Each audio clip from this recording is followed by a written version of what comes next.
Hi everyone, it's Claire, and I'm the owner of Ray of Hope Therapies and De-Stress You, and I do a monthly full moon summary. So you may be here just looking at energy, looking at what's going on, and you're very welcome. So this is a full moon summary. I couldn't actually use my laptop, I've broken it at the moment, so I'm doing this on the phone. So I'm going to try and summarize. But basically, Gemini full moon. Tania Gabrielle, who's a numerologist and astrologer, talked about it a bit, and she talked about with Mars retrograde with the moon as well. There's kind of a feeling of taking responsibility over all that happens, because really it's that type of thing linked in with Gemini. We experience certain things going on with duality and things like that. So it's about curiosity and movement and seeing two sides of an issue, bringing it together into wholeness. So it's about as well, Mars is conjunct with the moon. So all the three astrologers talked about this a bit, and that it stirs up emotions a bit and might cause some anger and release of the emotion whilst we, so you can get back into the light. And it's sort of like a mirror. And basically we need to go into the heart, so which makes things more neutral. And Saturn's actually quite active and being active at the moment, and it gives us sort of observational energy, which helps us understand things a bit better. And the universe is kind of just observes and allows us to create, and that we're part of this whole consciousness. And Gemini is also kind of linked in with 2, so it's numerology 2, and also really about being kind of an empty vessel and expressing our own kind of thoughts and feelings. We would be choosing those, so we embody that experience and be aware of it. So the universe sort of gives us clarity over both sides of things. It's like the dark and the light together, if you like. And this moon will hold us accountable. So the soul really only experiences and is kind of looking at ourselves. And the soul hears the frequency of the self and its own words and actions. So it's really a choice we're making, whether we feel annoyed or not, and we react to others' low or high energy vibrations, and we choose whether to be with them or not. Now, I have had quite a lot of this lately myself. I had quite a difficult 2 weeks actually when I was away. And it was a little bit like custard pies being thrown at me. I had 3 or 4 actually, all one after the other. So I had to be calm. It wasn't that calm, some of it, but take accountability, because when I looked at those things that were happening, I had stepped forward to take the custard pie into my face, and and I took the reaction, and so be it. I was learning things. So hopefully you'll do the same. But it's about accountability and not blaming. People are who they are, so it's our choice whether or not we step forward to be with them. And the government, okay, yes, that's difficult, but you can't always forever blame everything else. So it's about really discovering, once we discover and make sort of little cogs going on in the brain, external moves with us. So once we've kind of configured, hang on, that was a learning thing, right, okay, then you'll see something happen on the external which reflects that. So and it's all because we're a certain frequency and everything is energy, and to take accountability of that. She also talked about 16, so it's 16 degrees at the moon, and because the moon, once it's full moon, so the sun and the moon are kind of opposite, so basically it's 16 degrees of Gemini, which is the moon, and Sagittarius 16 degrees of the sun. And 1 and 6 add up to 7, which is a profound number, and it brings heaven to earth. So she also talked about in 2023 that 23 is the lion's number, and it's very, very strong. So next year is going to be a strong, strong year. And we're on to Pam Gregory, and Pam's just incredible. She's just so cerebral. It was hard to keep up with her, but she talks about just setting the scene that Saturn moves from square to nodal axis, and Uranus is closer really to the North Node now, and that Saturn is about kind of a reality check on things, and it often slows us down and makes us look at things and looks at the discipline of things and the order. And Uranus is closer to the North Node, and that's the collective energy and the future. So we'll see quite a lot of, I think she was implying a lot of, to do with the collective and the power of the collective. And looking at some of the social media, you can see that. You can see thousands of people gathering and making protests and things. And a transit in Pluto, so for the USA, she talked about around the 27th of December, huge spiritual transformation. She's been talking about this a long time, but the politics, the economics, society, huge changes in America, and what happens in the US flavours kind of a lot of the rest of the world. So look out for that. And she talked about Sun 16 degrees of Sagittarius, Moon 16 degrees of Gemini being opposite, and huge waves of change and raising the consciousness. And around the 21st, the solstice in Capricorn, very positive and very powerful. And she talked about, okay, going backwards, 3rd of December, Neptune moving from stationary to direct, Pisces, so Saturn and Pluto and Neptune beginning to move forward.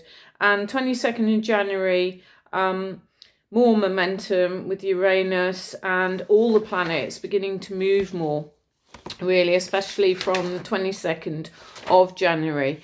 And at the moment, though, Neptune stationary, that exaggerates that planet and the themes with the planet, and that includes things like flooding and water. You know, Pakistan's had a hell of a time with flooding. I think certain bits of Australia, if I got that right. And then you've got also emphasis on the media, emphasis on illusion, emphasis on pharmaceutical drugs, addictions, but also on a positive connectivity to source and creativity. I've had some really interesting dreams lately, and I saw this wave going down the Thames at one point. So I think it was last night. It was in a dream. It was really powerful and really strong. Started off low, and then it got higher and higher. It was incredible. But it can take us to stillness, bliss, neutrality, Neptune. And so she suggested buy into that with sort of working with candles, going into nature more, meditation, so connecting to the divine, and even give yourself a bit more time in silence. And around the 5th of December, Moon conjunct Uranus, Saturn, freedom, and then checking of the freedom. And then square Jupiter, Mercury, big dreams and something global. And around obviously the 7th and the 8th, depending on where you are, which is 7th today, is basically the full moon in Gemini. And she thinks it's very interesting and illuminating more. And Mars has been in Gemini, which is sign of air and thought, and it's mutable, meaning flexible. And when Mars is retrograde, you can go back over facts and information and reassess choices, especially with this Gemini link. So it may help with clarity and new perceptions, and people may be angry over facts. And creativity, more spiritual sense, choices from a spiritual level. And many planets are in mutable signs. You mentioned 6, and that emphasizes adapting, chameleon-like qualities, shifting. And the energy can be overwhelming, and it's hard to get a grip, but the energy it can be freed up so it can then be reformed. She almost talks about energy as though you can form it, like it's like Play-Doh or something. And she talks about collective point of creation, and that some people are, she mentioned something called great attractor and planets to do with Sagittarius. She lost me a bit there, but it's to do with like visionary and precognition senses, and that some people might have more precognition, looking into the future, and visionary things going on. So Venus, Mercury square to Jupiter is kind of visionary. What can we dream in? And Sagittarius is linked with the law and freedom and truth and natural law of the universe. And with the twins in Gemini, so Gemini is linked with the twins. So see it in line with nature, organic, and the earth. So it's good kind of rule of thumb at the moment, making choices. Is it in line with nature? Is it in line with organic? Is it healthy? Is it in line with the earth? And then she talked about Pluto opposing the black moon Lilith in Cancer, which is female and energy. And it does not ever compromise, and that it looks at natural law only and links with motherhood and children.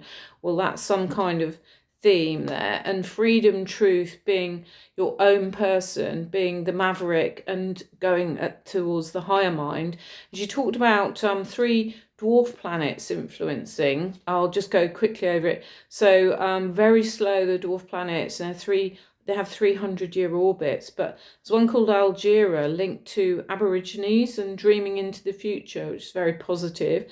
And one with a weird name, Teheran Hayawako, a farmer creator god linked with agriculture, seed care, and looking at feeding all. And that's a very key theme at the moment, with some supply chain issues. Then one called Orcus, and she really went into a strange sort of thought pattern on it, which she lost me a tiny bit, but she's gone and researched it greatly and said it's very powerful, and to do with a kind of ingredient for the future, meaning about sacred law, and it Orcus punishes violators of spiritual law. And she looked into it and it was fascinating. She talked about the Stockholm syndrome, where prisoners develop emotional bonds with kidnappers, and the prisoner reconciles the circumstance.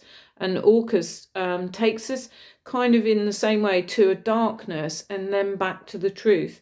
So extremely interesting. It's almost like we are being shown the darkness. We have been shown the darkness. It's very, very dark at times. And then therefore leading us back to where the light is and the truth. And maybe the Capricorn solstice, very key on the 21st of December as a pivotal point. It's just coming to me kind of thing. And every thought and feeling creates the future.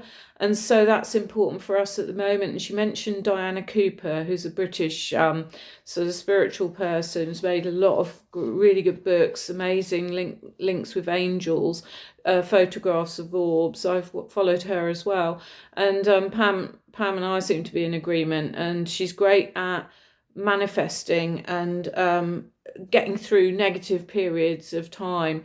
Certainly read Diana Cooper's 2012 book, and it was very powerful, and a lot of it came true. So a good one to follow. Then we're on to Bracha Goldsmith,